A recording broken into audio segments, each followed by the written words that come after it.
Embrace the power of knowledge at Sanskriti University, ranked first in most promising university in engineering and management in India. Visit www.sanskriti.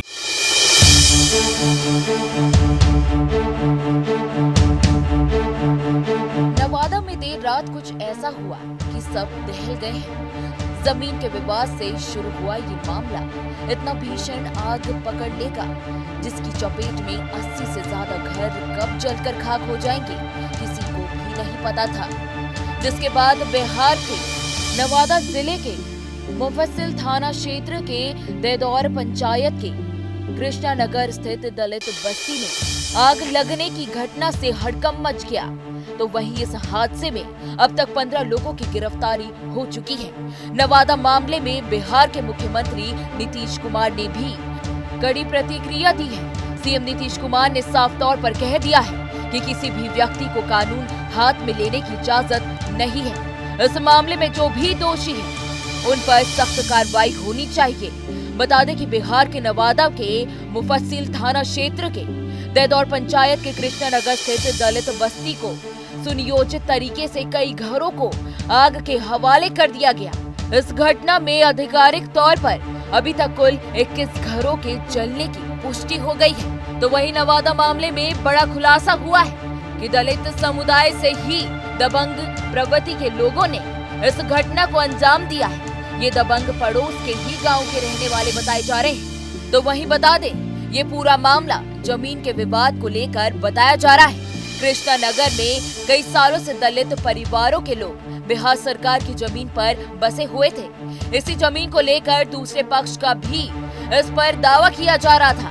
चलिए इसके बाद आइए सुनते हैं कि नवादा मामले पर तेजस्वी यादव ने क्या कुछ कहा। ये नवादा में जो घटना घटी है काफी दुखद है और इसको लेकर के साफ पता चल रहा है कि ये डबल इंजन की सरकार में लगातार जो है इस तरह के काम हो रहे हैं।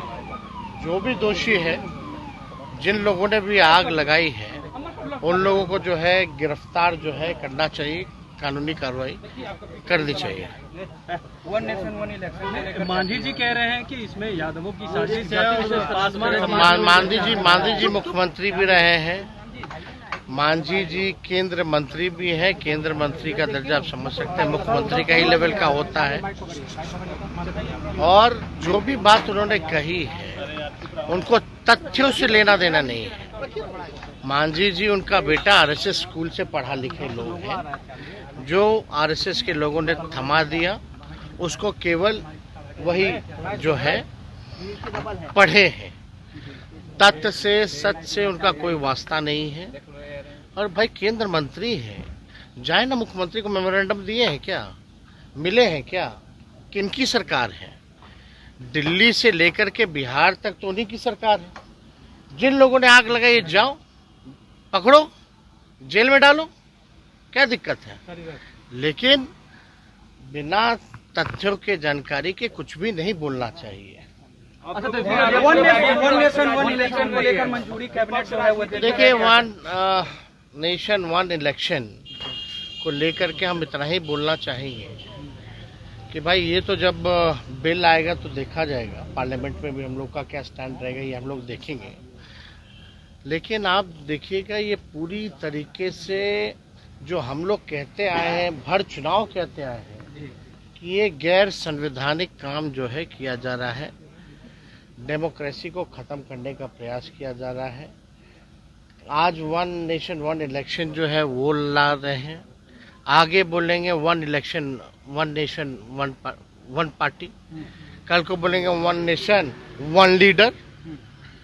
तो ये लोग तो हम लोग जो कहते हैं कि बीजेपी आएगी तो चुनाव को धीरे धीरे जो है समाप्त कर देगी। लेकिन अभी 4 राज्यों का चुनाव था, 4 राज्यों का एक साथ चुनाव नहीं करा पा रहे हैं। झारखंड और दिल्ली का क्यों नहीं कराया भाई? महाराष्ट्र का क्यों नहीं कराया जो 5 राज्यों का था? आप केवल जो है कश्मीर अपने सुटेबल जो हो उसी हिसाब से आप करते हैं। तो ये बात तो प्रमाणित हो गया है कि बीजेपी आएगी तो लोगों का वोटिंग राइट छीन लेगी, लोकतंत्र को खत्म कर देगी। पड़ोस गांव के दबंगों ने लगाई थी आग। आइए इस वीडियो में समझते हैं कि आखिर क्या है पूरा मामला। दरअसल रिपोर्ट्स की माने तो दलित समुदाय से ही दबंग लोगों ने इस घटना को अंजाम दिया। तो वही ग्रामीणों ने बताया कि बड़ी संख्या में लोग गांव पहुंचे और जिस जमीन पर दलित बसे हुए थे उसे भूमाफिया जबरन बेचना चाह रहे थे और उसी को लेकर कई सालों से विवाद चलता रहा। रात को अचानक बड़ी संख्या में दबंग गांव पहुंचे और हवाई फायरिंग पर पूरे गांव में दहशत का माहौल बना दिया। तो वहीं तमाम विपक्ष के नेताओं ने इस घटना की निंदा करते हुए एनडीए की सरकार को जमकर घेरा है और साथ ही उन पर कई बड़े आरोप भी लगाए हैं। अब इसी बीच राहुल गांधी ने सोशल मीडिया प्लेटफॉर्म एक्स पर इस पूरे मामले की कड़ी निंदा की है और साथ ही लिखा कि नवादा में महादलितों का पूरा टोला जला दिया गया, 80 से ज्यादा परिवारों के घरों को नष्ट कर देना बिहार के बहुजनों के विरुद्ध अन्याय की डरावनी तस्वीर उजागर कर रहा है। अपना घर संपत्ति खो चुके इन दलित परिवारों की चीत्कार और भयंकर गोलीबारी की गूंज से वंचित समाज में मचा आतंक भी बिहार की सोई हुई सरकार को जगाने में कामयाब नहीं हो पाई है। तो वहीं उन्होंने लिखा कि भाजपा और एनडीए के सहयोगी दलों के नेतृत्व में ऐसे अराजक तत्व शरण पाते हैं। राहुल गांधी के बाद प्रियंका गांधी वाड्रा ने भी एक्स पर लिखा कि नवादा बिहार में महादलितों के 80 से ज्यादा घरों को जला देने की घटना बेहद खौफनाक और निंदनीय है और साथ ही दर्जनों राउंड फायरिंग करते हुए इतने बड़े पैमाने पर आतंक मचाकर लोगों को बेघर कर देना ये दिल दहलाने वाला है। अब प्रदेश की कानून व्यवस्था पूरी तरह ध्वस्त हो चुकी है। आम ग्रामीण गरीब असुरक्षित है और खौफ के साए में जीने पर मजबूर है। फिलहाल इस वीडियो में इतना ही। देश दुनिया की तमाम बड़ी खबरों के लिए आप हमारे साथ बने रहें और देखते रहें news nation. Embrace the power of knowledge at Sanskriti University, ranked first in most promising university in engineering and management in India. Visit www.sanskriti. News nation अब व्हाट्सएप पर खबरों के ताजा अपडेट के लिए न्यूज नेशन के इस QR कोड को स्कैन करें।